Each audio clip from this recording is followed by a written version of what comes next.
All right, it's Padres Dodgers week, but there was something interesting, obviously, that happened yesterday. Padres see the Giants add Rafi Devers from the Red Sox in what was a very surprising move. I know that there were people comparing Luka Doncic to the Lakers and Devers to the Giants, and maybe there's that, and I agree a little bit, but it's not exactly the same.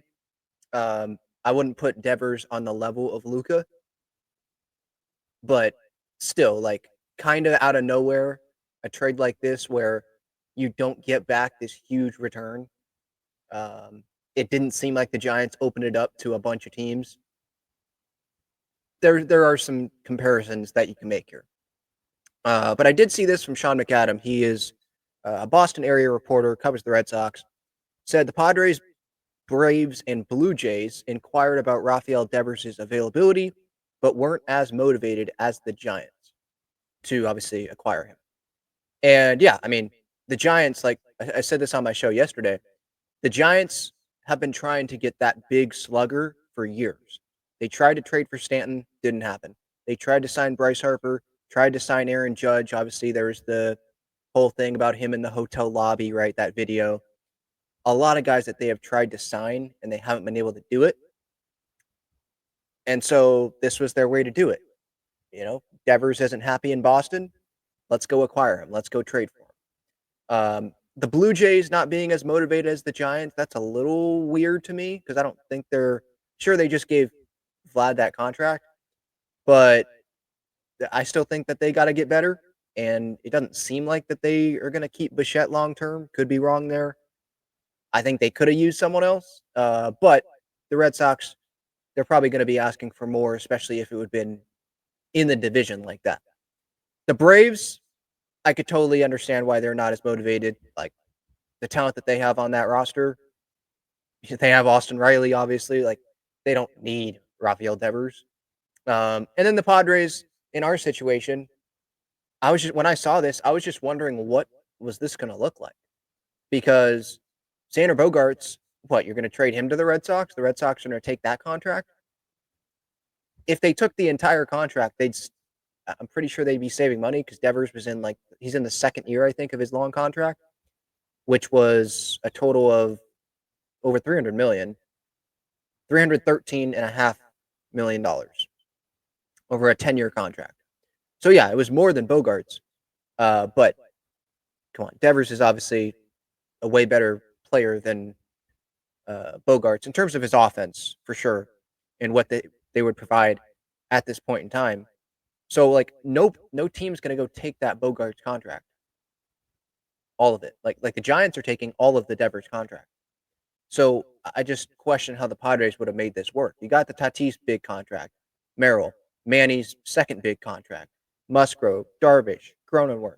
Like you got all these deals, and you're gonna go add 250 plus mil, whatever is left, on this Devers contract. How? Like how is that going to work? Would the Red Sox have taken Jake Cronenworth's contract? Like what contract would they have taken here? Padres, you're not going to give them Manny. You're not going to give them Tatis. Not going to give them Merrill. Would they have taken the Jake contract? I don't know. But no, I'm not surprised that the Padres inquired about Devers' availability. Like AJ Preller, even if like us Padres fans wouldn't even like here's the thing, we wouldn't even think about Devers, right? They wouldn't add him. It doesn't fit like financially. How the heck would they do that? But AJ Preller thinks about things outside the box. He thinks about things that the fans wouldn't think about. Um, Even if everyone thinks that that's not a possibility, Preller's still going to find a way to try to make it somewhat of a possibility. And how could they do that? So I would have loved to be like a fly on the wall to see those conversations and what was there for that. How how would you how did that phone call go? You inquire about Devers. What is that like if you're AJ? What do you say?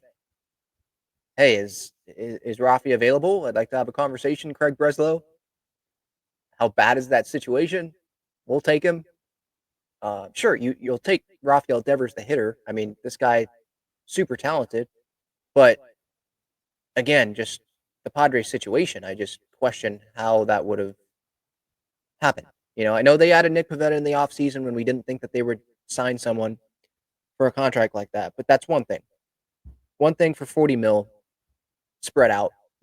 It's another thing for 250 plus mil to be taken on.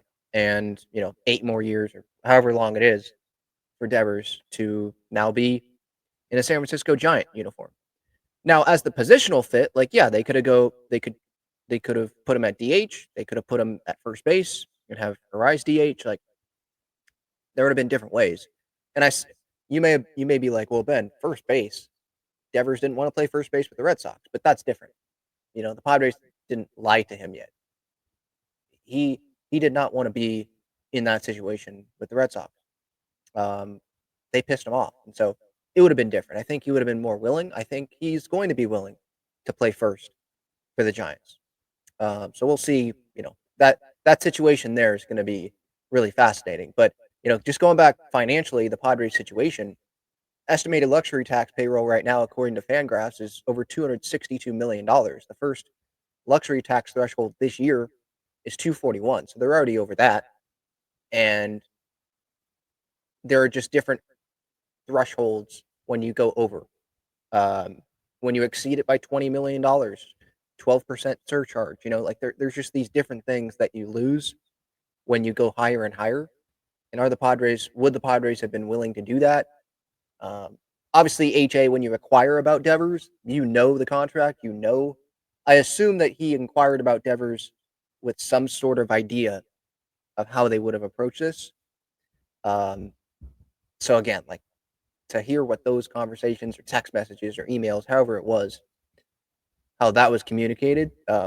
Maybe it was just a brief call from AJ to the Red Sox, like, hey, is he available? Maybe the Red Sox said no, even though he was. Like, because you think of the Luka trade with the Mavs and how they kept that really quiet, and it was just the Lakers that were involved. Here, it seems pretty much like it was going to be the Giants or almost no one. There's these teams that have inquired, but I heard maybe there were two teams, maybe it was one other team. I don't know who that team was, but it was kept tight. And the Red Sox had already done a deal with the Giants in the past. So, you had that relationship with Buster Posey and Craig Breslow, two former players. And, if you're the Red Sox, yeah, you want to get the best deal possible. You probably should have opened it up to everyone. And, like, at the deadline, we're trading him. Here's the time to come at us with your offers. But if you don't want the fan base to, come, trying to knock on Breslow's door and, tear it down and fire that guy, which they already are after this deal. But if you don't want, like, the blowback before it even happens, then yeah, you keep it quiet and you make the deal like they did. Seems like Kyle Harrison is pretty talented. The other guys, I mean, Jordan Hicks isn't even healthy right now, I don't think. The other guy, or the other two guys, one of them was one of the top draft picks, I think, of last year's draft. I don't know about the other guy, the other Bayo. But yeah, for Red Sox fans, like, they're so pissed. I was just listening to Section 10 because they did a great job, obviously, with the Red Sox coverage, and they do a great job. And the reaction, yeah, they're not happy, and I wouldn't be happy either. I was thinking about what would have been the Padres' equivalent of this, of what the Red Sox did, trading Manny Machado. That's who I immediately think of, because, like, you go around Fenway. I wasn't there, obviously, but, like, you go around Fenway, and it seemed like all the jerseys, according to Red Sox fans, like Devers, like, that was the jersey because he was the one guy left, from championship teams, and that was the star, face of the franchise. So I just think of this, like, long-term contract, someone who's, you know, been in the league for a while. And yeah, Manny's that guy. I mean, I guess Tatis, but, like, Manny, obviously, that's closer to Devers in terms of position and, like, that sort of thing. And the contract too. Well, Tatis is pretty similar as well with the contract. But yeah, I thought of Manny. It's like, trade Manny to the who? Like, I mean, the Giants already have Chapman at third, so like you could trade Manny to a team that already had it. Trade him to the Braves or trade him to, um, I don't know, the Cardinals. I don't even know what the equivalent would have been, but and then getting back a guy that used to be a top prospect that people aren't high on anymore, aren't very high on anymore, and Kyle Harrison, and getting back a guy that we've never heard of because we don't care about the draft in the first round of another team, and then getting a couple other prospects, like just it was a weird return. And I agree. Like if the Red Sox got back Logan Webb, it would have made it better for Red Sox fans. They'd probably still be pissed, but hey, it's Logan Webb. Like you got that duo of Logan Webb and Garrett Crochet. You can build something on that. So like if the Padres would do this trading Manny, like we would be obviously like there's people that want Preller fired already. Yeah, we would be calling for his head. Um, but yeah, getting back, you know, someone like Logan Webb would be better in a trade like that when you're trading away your face of the franchise. But that's crazy. And the timing of it too is just so wild. I wonder, did the Padres think that this was going to happen now? Did they think this was going to be more like a closer to the deadline thing or in the off season? Um, it seems like this was never going to end well anyway, but just the timing of it was what surprised, everyone. Everyone, really. They sweep the Yankees and he's traded.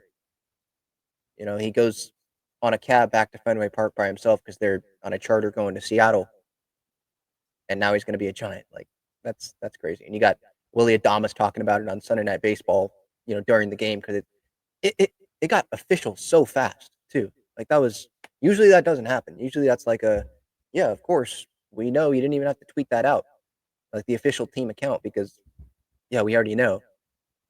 That happened like this. Yeah, it happened the same night that they tweeted that out. That yeah, it was official. So yeah, that was in the works probably for weeks, but they kept quiet about it. I just can't even imagine the Padres trading Manny Machado in his prime after they like sweep the Dodgers, for example.